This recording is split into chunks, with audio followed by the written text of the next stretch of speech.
What's up, everybody? This your boy Trayvon here with Scent Talk TV, and today we're going to be reviewing a fragrance from the house of Issey Miyake. This is Issey Miyake Low Super Majeure. I think I pronounced that right. Issey. There's the box right there. This is a EDT concentration intense. This is a 150 milliliter size bottle. Nothing at the top. Pick this up for a solid 60 bucks and some change. On the back, you got the website and some ingredients there on the back. Disclaimer, this is just a backup bottle that I've recently bought. The actual bottle is right here, and I did not feel like digging and finding where the box is back in the other room, but you know. And here is the bottle. I really do like the bottle because it has that gradient to clear texture right there, and I also like the font of the fragrance here. I love how this bottle looks. It's pretty tall and big at the same time. The cap has a very high quality snug fit, so it snaps into place. The atomizer on here is pretty good. I love it. Pushes out a nice amount of juice. This fragrance, I really love this fragrance. Fresh, citrus, minty, has a green mintiness in the opening. It's very citrusy and minty. So in the top you get some citrus, clary sage, and some rosemary. Now in the opening you do get a huge big old blast of that citrus as well as that green minty rosemary. Now the clary sage does give it a little bit of some herbaceousness behind the rosemary as well. But mainly, you get a very bold blast, in-your-face citrus and mint vibe from the clary sage, the rosemary and the citrus. Now, the clary sage also gives it a little bit of a fresh sweetness. You know, it has that subtle, soft, sweet, herbaceous sweetness in the opening, along with that citrus and that rosemary. Now, as you transition into the mid, you do get that sea saltiness that comes in. That is very dominant, at least in the opening. For the past 30 minutes to an hour, it lingers really long as far as like the longevity goes in this fragrance.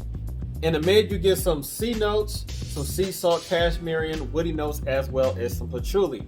Now in the mid, you do get a lot of that sea salty, marine, woody, aromatic vibe. And also when it comes to that patchouli, you do get that sweet, herbaceous, masculine, earthy, kind of a rainforest, kind of a patchouli vibe that you get from this, mixed in with that marine sea saltiness from, like, you know, the sea salt and the sea notes.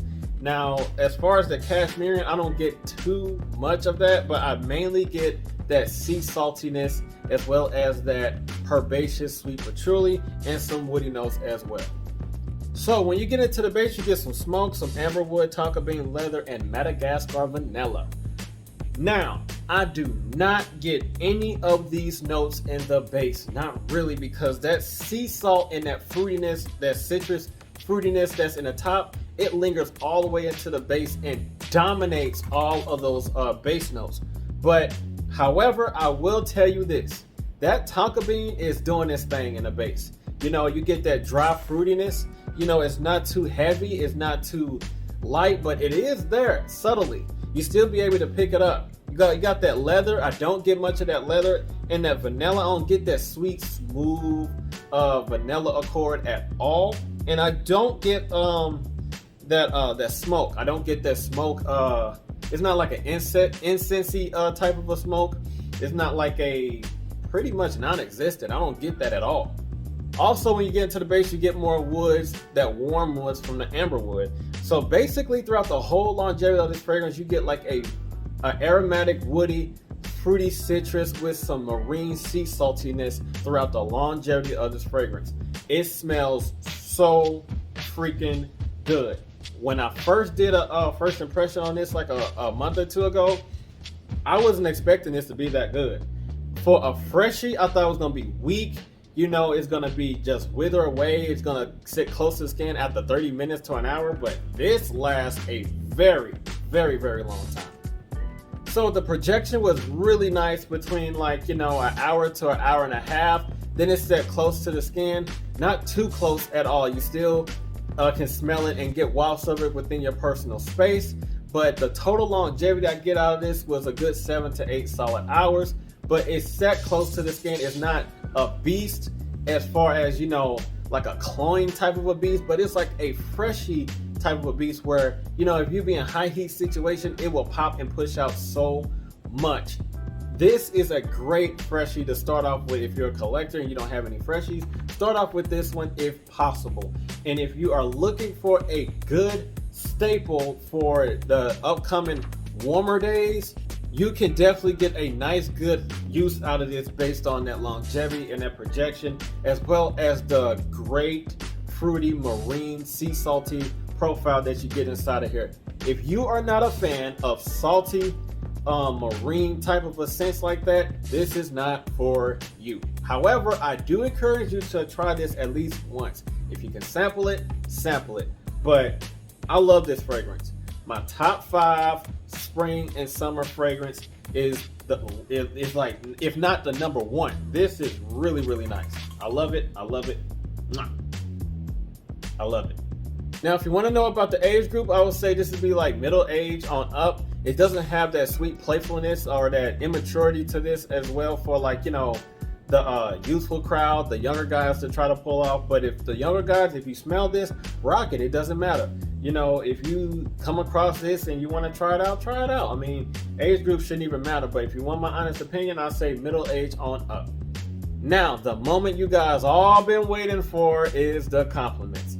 Yes, I did get a compliment at work from one of my supervisors. She said I smell really nice.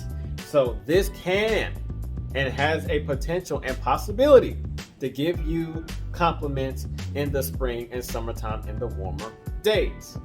Now, I want you guys to listen to me. You don't want to spray too much of this, because that sea salt that you get inside of here, them sea notes, it will make you sick to your stomach. Like, it be so like sickening, like salty. You do not, less is more with this. Trust me. I oversprayed with this thinking it was gonna be a punk as far as, like, you know, projection and longevity, but boy, I was wrong. Do not do it. Do not overspray at all. Trust me. If you overspray on this, it's at your own risk. I'm an oversprayer, and even I know my limits. Don't do it. Trust me. So, that's all that I got for Scent Talk TV, ladies and gentlemen. And as always, you know what to do. Like, comment, share, and subscribe, and hit that notification bell so you don't miss anything. And I will see you guys in the next video. Be safe out there and be blessed, and have a good one. I'm out of here. Peace.